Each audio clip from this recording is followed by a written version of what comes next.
Okay, Bismillahirrahmanirrahim. Terima kasih Tan Sri Pengurusi Tetap, yang saya hormati YB Presiden Datuk Seri Dr. Ahmad Zahid Hamidi, Timbalan Presiden, Naib-Naib Presiden, Ketua-Ketua Sayap serta para perwakilan yang saya hormati sekalian.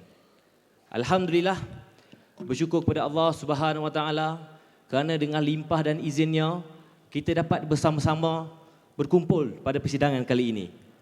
Alhamdulillah, bersyukur juga kepada Allah Subhanahu Wa Taala kerana kita dikurniakan kesihatan yang baik pada hari ini. Dan alhamdulillah, setinggi kesyukuran kepada Allah Subhanahu Wa Taala di atas kejayaan demi kejayaan yang telah dikurniakan terhadap UMNO. Saya Haziq Hafiz bin Himas, anak jati Kuantan Pahang. Saya merupakan pengerusi Badan Perhubungan Luar Negara Indonesia atau juga dikenali sebagai Kelab UMNO Luar Negara. Hari ini saya mewakili suara rakan-rakan saya yang tidak dapat hadir bersama-sama di atas batasan COVID-19. Sebelum saya memulakan intipati penting dalam ucapan saya pada hari ini, saya ingin ungkap kembali sejarah dari awal penubuhan sehingga berdirinya saya di sini. Selepas kemerdekaan, Kelab UMNO ditubuhkan sebagai satu wadah untuk menghimpunkan anak orang Melayu ini di luar negara, supaya anak-anak orang Melayu ini tidak hanyut dengan nilai-nilai barat yang jauh menyimpang dari jati diri kita. Maka Kelab UMNO yang pertama ditubuhkan adalah di London dan di New York. Dan kemuncak kegemilangannya pada sekitar tahun 2017 apabila Kelab UMNO Luar Negara mempunyai 79 cawangan di 17 buah negara. Para perwakilan sekalian, ketika parti kita ini lelah di Malaysia pasca PRU 14, kami di perantauan juga turut merasakan perkara yang sama. Di mana ahli-ahli kelab kami melompat ke persatuan lain yang ketika itu di bawah naungan parti pemerintahan ketika itu, Pakatan Harapan.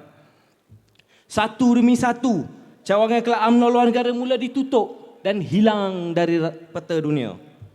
Kini kami hanya tinggal 20 cawangan sahaja yang masih berdiri teguh di 5 buah negara.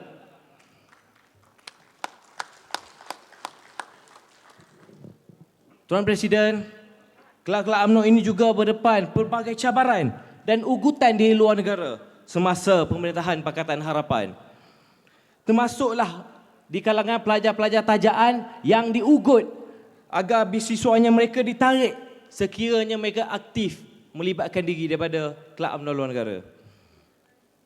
Jadi untuk meneruskan survival Kelab UMNO pada tahun 2018, kami telah merangka strategi bagi memberi nafas baru kepada kelab kami rebrand. Kami rebrand Kelab UMNO Luar Negara kepada Badan Perhubungan Luar Negara.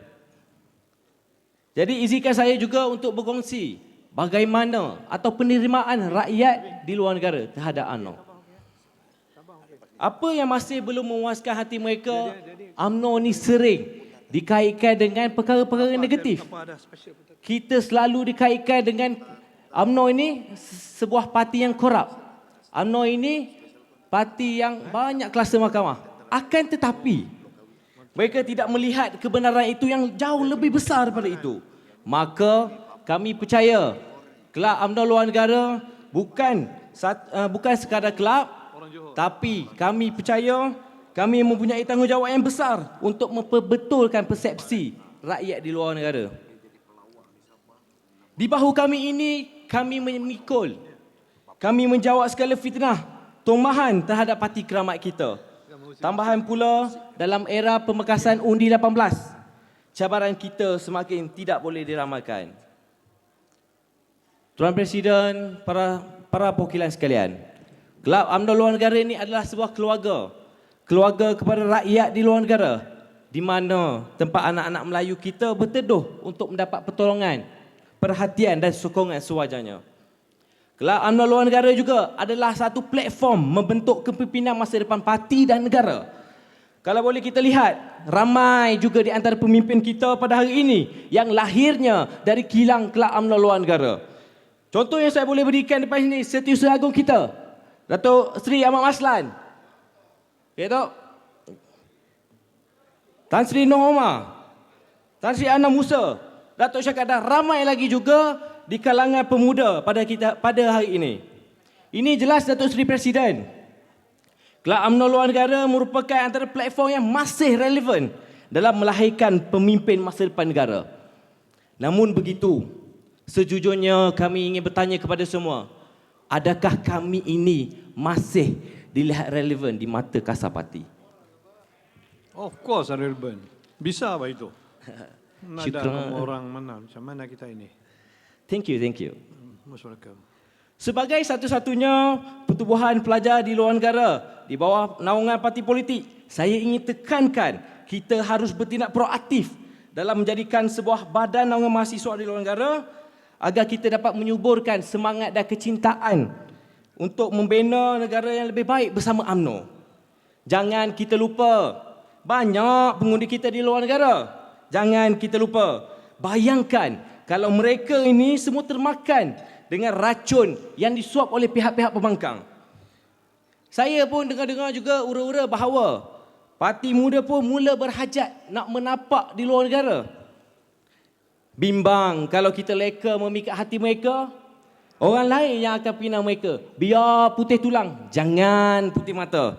Jangan pernah kita sia-siakan peluang ini. Jangan pernah kita leka lagi. Sebelum parti politik lain ambil kesempatan, lebih baik kita mengawal keadaan. UMNO perlu segera memburu bakat-bakat kualiti sebelum mereka beralih angin ternoda dengan fitnah penipuan puak pembangkang.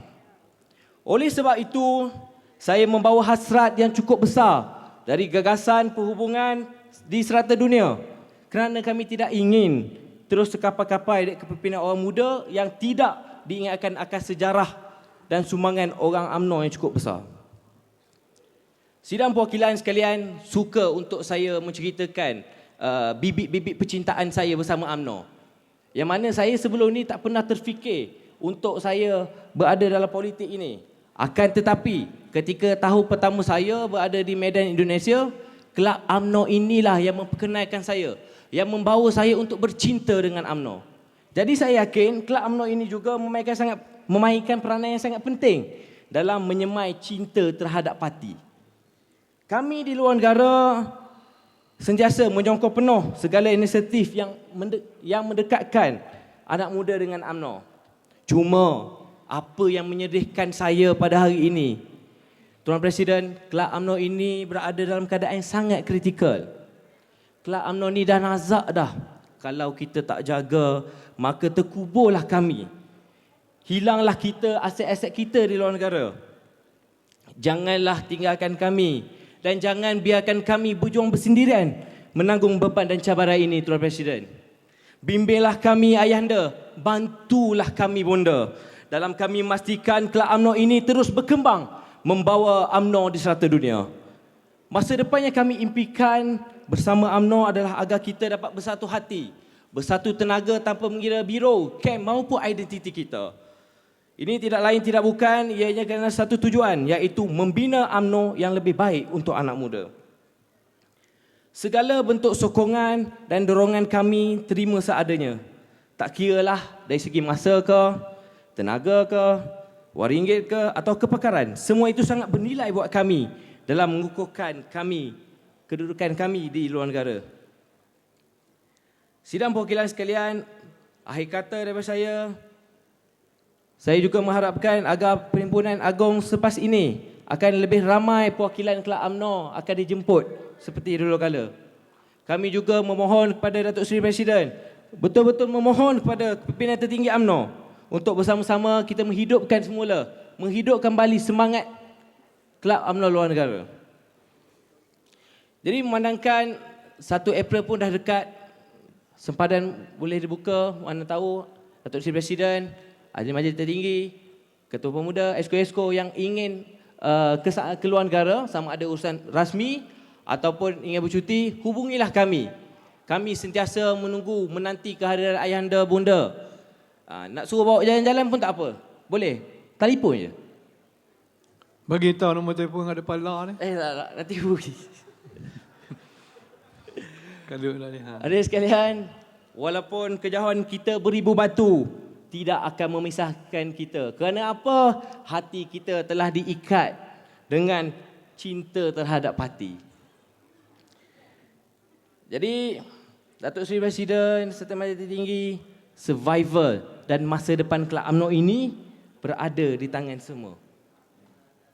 Kami mengharapkan perhatian yang sebaiknya kepada Kelab UMNO luar negara. Jadi izinkan saya juga untuk mengakhiri ucapan saya dengan sebuah doa. Amin. Jadi kita bersama-sama menaruh tangan, aminkan doa. Wa qala rabbukum astajib lakum na'udzubillahi minasyaitonir rajim. Bismillahirrahmanirrahim. Alhamdulillahirabbil alamin. Wassalatu wassalamu ala asyrafil anbiya wal mursalin wa ala alihi wa sahbihi ajmain. Ya Allah, ya Tuhan kami, sesungguhnya kami berhimpun pada hari ini bagi menyatakan kesyukuran di atas kurniaan-Mu yang tidak ternilai. Kau jadikanlah kami hamba-hamba-Mu yang sentiasa bersyukur, sama ada nikmat yang sedikit, lebih-lebih lagi nikmat yang melimpah ruah. Ya Allah, jika di antara kami ada yang sedang sakit, Kau sembuhkanlah sakit mereka. Jika ada di antara kami yang mengalami kesempitan hidup, Kau cukupkanlah rezeki buat mereka. Jika di antara kami yang masih mencari-cari petunjuk, Kau berikanlah petunjuk yang jalan lurus buat mereka. Ya Allah, Engkau kurniakanlah kekuatan buat Presiden dan seluruh warga UMNO agar terus kuat dan kental di jalan-Mu. Engkau kurniakanlah jua kepada kami kekuatan jiwa, kesabaran yang tinggi serta cekal untuk terus berjuang demi agama, bangsa dan negara. Amin. Ya Allah, Engkau bantulah kami agar kami memenangi pilihan raya yang akan datang, supaya kami terus dapat membela nasib rakyat yang tak aniaya di bawah pemerintahan sebelum ini. Engkau sangat yang kami menyayangi kami, hanya padamu kami mohon. Rabbana zalamna anfusana wa illam taghfir lana wa tarhamna lakunanna minal khasirin. Rabbana atina fid dunya hasanah wa fil akhirati hasanatan wa qina azabannar. Wa sallallahu ala sayyidina Muhammadin wa ala alihi wa sahbihi wa barik wasallim. Walhamdulillahirabbil alamin. Amin. Sekian daripada saya. Mohon maaf atas kesilapan, kekurangan. Assalamualaikum warahmatullahi wabarakatuh. Waalaikumsalam. Terima kasih Anak Hafiz.